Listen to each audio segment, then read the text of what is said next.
Welcome back. Now it's time for another video. Obviously, we have had a huge earnings week and a lot to talk about. So I just had to pick from all the topics here and choose what I think might have stood out and the news that I think you should know about and that I want to talk about. But before I start to talk about that specific news, I'd like to, in a general way, speak about my feelings about earnings and how the companies has performed. So obviously we have seen the Alphabet earnings of Google being very good, their cloud business doing good, Google search still going on, etc. So the AI working for Google at the moment, generating more customers, etc. We have seen Amazon bring decent earnings with their AWS services. We have seen Meta having great earnings in terms of revenues for their advertisement businesses, but still the cost of growing their AI, the Llama 4 models, 5 models, and also their Reality Lab section growing. So the Wall Street reacted a bit negatively on the Meta news. And yeah, earlier we had Tesla earnings, etc. That wasn't maybe the best. And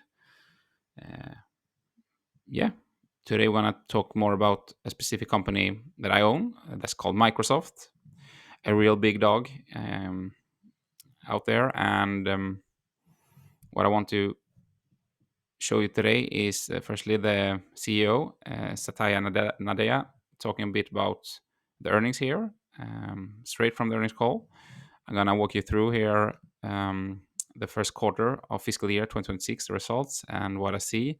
And also we have a OpenAI and Microsoft's deal getting, what can I say, refinanced, restaked, etc.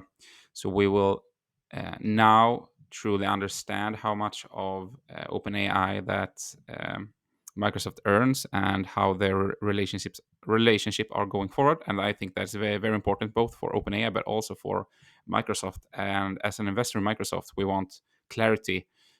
Or Wall Street always want clarity. As an investor, you want clarity, and that is what the news about Microsoft and OpenAI brings. And I also think when people really see the numbers and the ownership Microsoft has in OpenAI, they will really feel that Microsoft has done a great deal here. And I don't think maybe the marketplace really are taking that to account long term in terms of how the share price at Microsoft has been moving the latest year compared to some other giants. So it will be interesting to walk you through that.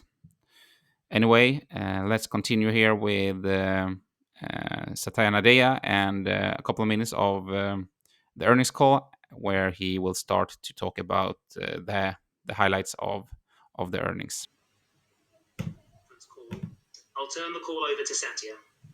Thank you, Jonathan. It was a very strong start to our fiscal year. Microsoft Cloud revenue surpassed $49 billion, up 26% year over year. And our commercial RPO increased over 50% to nearly $400 billion with a weighted average duration of only 2 years. We're seeing increasing demand and diffusion of our AI platform and family of copilots, which is fueling our investments across both capital and talent. When it comes to infrastructure, we're building a planet-scale cloud and an AI factory, maximizing tokens per dollar per watt while supporting the sovereignty needs of customers and countries. We're innovating rapidly across the family of copilots, spanning the high-value domains of information work, coding, security, science, health, and consumer. And as you saw yesterday, we closed a new definitive agreement with OpenAI, marking the next chapter in what is one of the most successful partnerships and investments our industry has ever seen. This is a great milestone for both companies, and we continue to benefit mutually from each other's growth across multiple dimensions. Already, we have roughly 10x our investment. OpenAI has contracted an incremental $250 billion of Azure services. Our rev share, exclusive IP rights, and API exclusivity for Azure continue until AGI or through 2030, and we have extended the model and product IP rights through 2032. And So this basically means that about 20% of the revenue from OpenAI they have to share with Microsoft until 2030. Microsoft own a lot of the OpenAI stock, basically, we can say, or um, ownership of the company per se, about 27%, and that's worth about 125 to 130 billion dollars as of now. This is what we will um, watch a video about in a couple of minutes, and hearing Nadella here talking about the partnership and how Microsoft has some exclusive rights to using the products from GPT and immerse them into Microsoft products, and also how they, even though OpenAI has started to make deals outside of Microsoft with like Oracle, for example, etc. They still have to buy. He did say 250 billion dollars of cloud, etc., from Microsoft during the contract period. So that's a lot. So they are still forced to continue to rely on Microsoft, and it will be a very steady revenue stream for Microsoft if OpenAI continues on the track that they are doing. So if you are a believer in AI and in OpenAI, and you think that the value of that company and the market share of OpenAI and their search and their GPT, etc., are growing, then this is very bullish news for Microsoft and Microsoft stock. And getting it out there, Microsoft actually owns 27% of OpenAI. So I guess as a shareholder of Microsoft, that's very, very good news. It's very clear, and I think investing in Microsoft now is a great play to invest indirectly in OpenAI before OpenAI actually leave the private market and does a public IPO. So we have heard Sam Altman talking about that maybe OpenAI will IPO next year, and that might value the company around $1 trillion, and obviously that will increase the stake that Microsoft has in OpenAI also. So I'm looking forward to see what's going on there. So this is a move from OpenAI to be a for-profit business and making it clear to everyone around what is all about in terms of their relationship with Microsoft, and I think it's good for both companies going forward. Also energized to innovate and pursue AI advancements with both talent and compute investments that have real-world impact. With that, let's turn to our momentum across our AI platform and co-pilots as well as with agents. We have the most expansive data center fleet for the AI era, and we are adding capacity at an unprecedented scale. We will increase our total AI capacity by over 80% this year and roughly double our total data center footprint over the next 2 years, reflecting the demand signals we see. Just this quarter, we announced the world's most powerful AI data center, Fairwater in Wisconsin, which will go online next year and scale to 2 gigawatts alone. And we have deployed the world's first large-scale cluster of NVIDIA GB300s. We are building a fungible fleet that's being continuously modernized and spans all stages of the AI lifecycle, from pre-training to post-training to synthetic data generation and inference. And it also goes beyond Gen AI workloads to recommendation engines, databases, and streaming. We're optimizing this fleet across silicon systems and software to maximize performance and efficiency. It's this combination of fungibility and continuous optimization that allows us to deliver the best ROI and TCO for us and our customers. For example, during the quarter, we increased the token throughput for GPT-4.1 and GPT-5, two of the most widely used models, by over 30% per GPU. We also have the most comprehensive digital sovereignty platform. Azure customers in 33 countries are now developing their own cloud and AI capabilities within their borders to meet local data residency requirements. In Germany, for example, OpenAI and SAP will rely on Azure to deliver new AI solutions to the public sector. On top of this infrastructure, we're building Azure AI Foundry to help customers build their own AI apps and agents. We have 80,000 customers, including 80% of the Fortune 500. We offer developers and enterprise access to over 11,000 models, more than any other vendor, including, as of this quarter, OpenAI's GPT-5, as well as xAI's Grok 4. For example, Ralph Lauren used Foundry to build conversational shopping experience in its app, enabling customers to describe what they're looking for and get personalized recommendations. And Open Evidence used Foundry to create its AI-powered clinical assistant, which surfaces relevant medical information to physicians and helps streamline charting. When it comes to our first-party models, we're excited by the performance of our new MAI models for text, voice, and image generation, which debuted among the top in the industry. So Nadella basically continued to talk about their products and their customers and how successful they are. Everyone is relying on Microsoft, and this earnings call goes on about 58 minutes, and they're also talking about, some of the journalists are saying to Microsoft, it seems like you are shifting towards more being more reliant on a few customers, and obviously that might be a little risk, but at the end of the day you will always have some customers that spend more money, and I don't think, and they also answer that they did not think that would be something too risky, basically, and they are still having a very um, a big footprint with a lot of companies, and I believe that Microsoft is a very trustworthy company in terms of security, reliance from both the public sectors and also the private sectors, and Microsoft is basically, and their cloud, Azure, is growing fast, a lot faster than AWS, and they are taking market share. They are speaking about that also.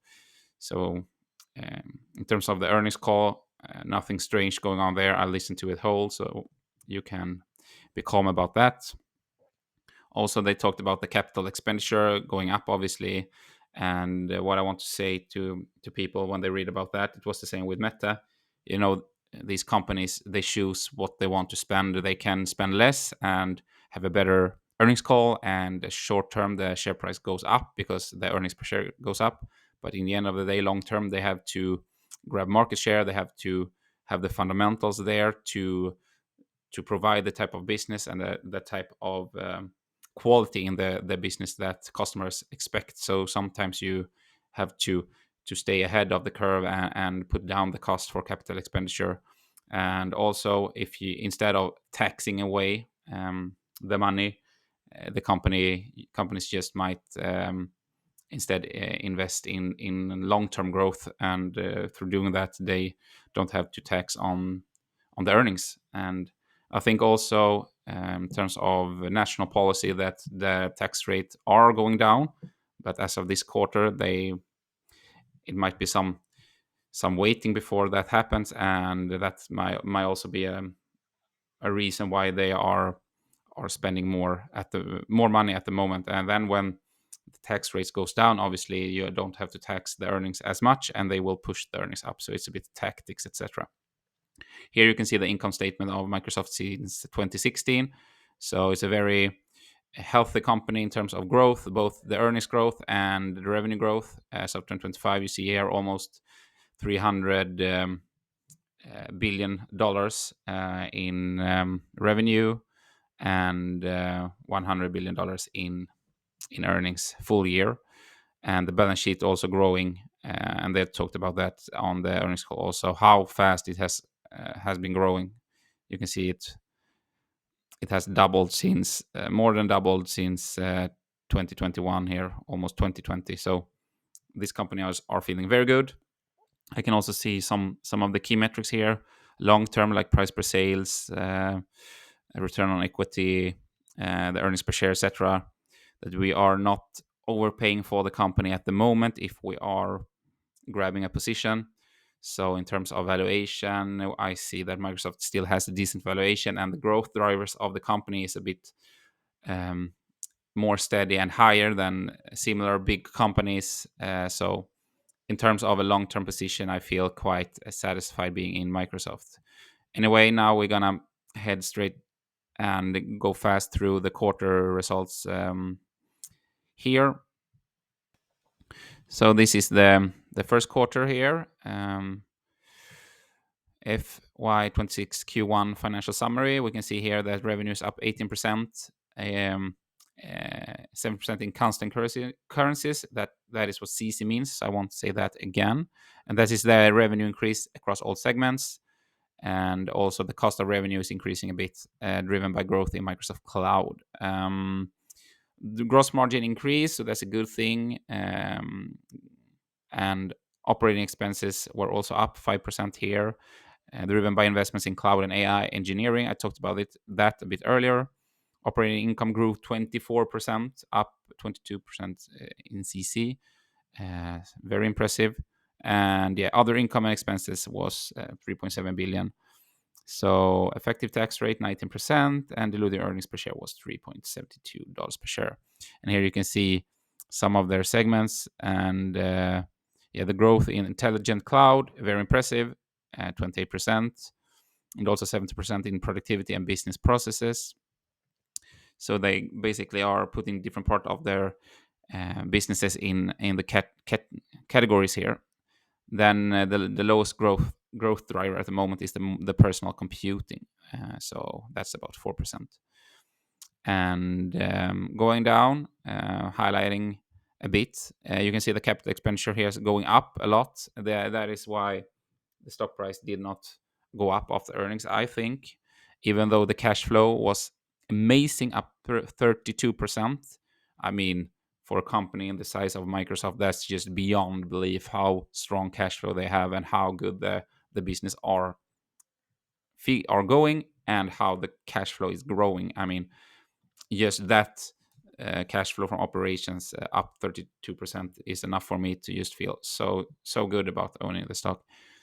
And also the free cash flow was up 33%, and that reflecting the timing of cash paid for property and equipment. So we also should be a bit careful, and their CFO talked about that depending on when contracts and leases etc ends in the period, some of the metrics can be boosted, etc. So anyway, the capital expenditures was up because some of the assets acquired under finance leases were up a lot. Also, long-lived assets include some finance leases, also up, and cash paid for property and equipment was also up 30%. But they have some highlights here. Now I jumped there. There we go. Commercial business highlights. So the commercial bookings increased 112%. So that's a very, very good metrics for Microsoft. And they talked about it also. This also, I think, in the interviews. And the commercial remaining performance obligation was $392 billion. So going forward, that's a very important number, and that's up 51% year over year. So amazing numbers. It's almost hard to fathom $392 billion in remaining performance obligation. I think for me, Microsoft maybe should be the most valued company in the world, based on how sticky their business model is, and it in terms of if AI take a downturn, I think Microsoft still will have a huge footprint with their intelligent cloud, etc. And you can also see that the cloud revenue as a whole, $49.1 billion, up 26%. So yeah. Segment highlights, we have the Microsoft 365 commercial products. That's the classic Excel, Word, etc. And they have infused AI in it, and it's growing nicely for Microsoft. We have the Microsoft Teams, etc. here also, I think, and it's up 17%. A lot of that is higher pricing, but also I think it's how they are expanding the products. The LinkedIn, obviously, growing and getting that's the, what can you call it, work management site, social media site for work, etc. And then we have Microsoft Dynamics, grew 18%, and that's their CRM system, similar to Salesforce for customer relationship management. And we have the intelligent cloud. So revenue here was up 28% and driven by Azure mostly. And in terms of server products and cloud services, the Azure and other cloud services grew 40%. So that's very, as an investor, very great news. And compared to AWS of Amazon, which Wall Street reacted very positively to, this is a lot higher growth rates. So they're obviously taking market share here. And don't underrate Azure long term. It's through my analysis, that's might be the biggest cloud services in 10 years. So we will see what's happened there. But I'm feeling very comfortable with the growth of Azure Cloud the latest years. When I listened to the earnings call, you could tell that they actually are saying no to a lot of customers because the demand is so high. So we will see continued growth here for Microsoft. Also, in personal computing, revenue grew, but it was not that much, and that is basically because they don't sell as much anymore. Like, for example, we can see that in Windows OEM and devices, it just grow 6%, and yeah, they don't earn that much on the Windows anymore in terms of selling, and even though they're obviously licensing Windows to new computers, etc. And gaming, Xbox content and services grew 1%, so not much happened there, and that's driven by Xbox Game Pass and third-party content. And yeah, hardware revenue declined 29%, so that's why they are trying to sell a lot of Xbox. They have the Xbox One Series and Xbox X, and back in the day Xbox 360 and Xbox, but they are not selling as much anymore. I've heard that PlayStation are taking market share here, so we will see if the next generation Xbox will be interesting. And in terms of search and news advertising, some cost growth there. So that was about that in terms of highlights from their numbers. So before we end it, I'm just gonna show you the breaking news just 2 days ago about the new structured deal between OpenAI and Xbox here. And yeah, let's walk it through.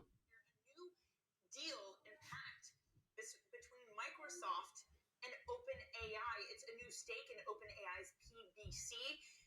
What does that mean? Well, joining us is Bloomberg Tech co-host Caroline Hyde. And Caroline, with these new agreements, first of all, Microsoft immediately jumping on this news, but I just looked through the headlines, and I'm going to be honest, a lot of it is like a foreign language to me, but it just shows the two are coming closer together. What exactly is this agreement? We knew that a memorandum of understanding had been signed, and the details are getting close for this public benefit corporation. That's the PBC bit that ultimately OpenAI is forming. It wants to be a for-profit business. It was founded as a not-for-profit. The not-for-profit will still oversee OpenAI's public benefit corporation, and now we try and work out who has stakes in what. We understand Microsoft has $135 billion overall valuation ownership of the public benefit corporation. That's bigger than OpenAI's. We understand a few months back, Brett Taylor, the chairman of OpenAI, put out a statement that the overall philanthropic arm of OpenAI would hold $100 billion valuation stake in the public benefit corporation. But remember, they've raised money from others. Thrive, for example, is in there. They will get a stake in this PBC as it's known.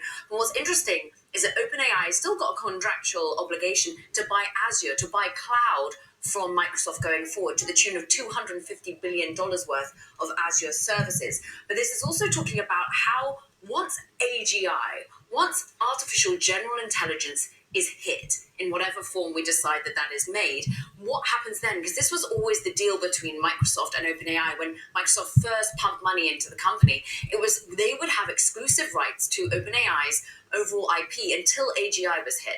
Well, now we start to understand really what's going to happen in at that particular point as well. And they say Microsoft retains IP rights, intellectual property rights, Azure API exclusivity until AGI. But OpenAI can now jointly develop some products with third parties. You've already seen that happening. OpenAI was starting able to get cloud from others, like Oracle, for example, like Google, because they couldn't just get enough cloud from Microsoft. Microsoft, in turn, is starting to offer Anthropic within the overall Copilot offering, not just OpenAI. So these are the new terms of the deal. We knew this was coming, and this is a forward-looking relationship, and that's why there's such a sigh of relief, because many had wondered what on earth would happen when OpenAI did indeed solidify that public benefit corporation.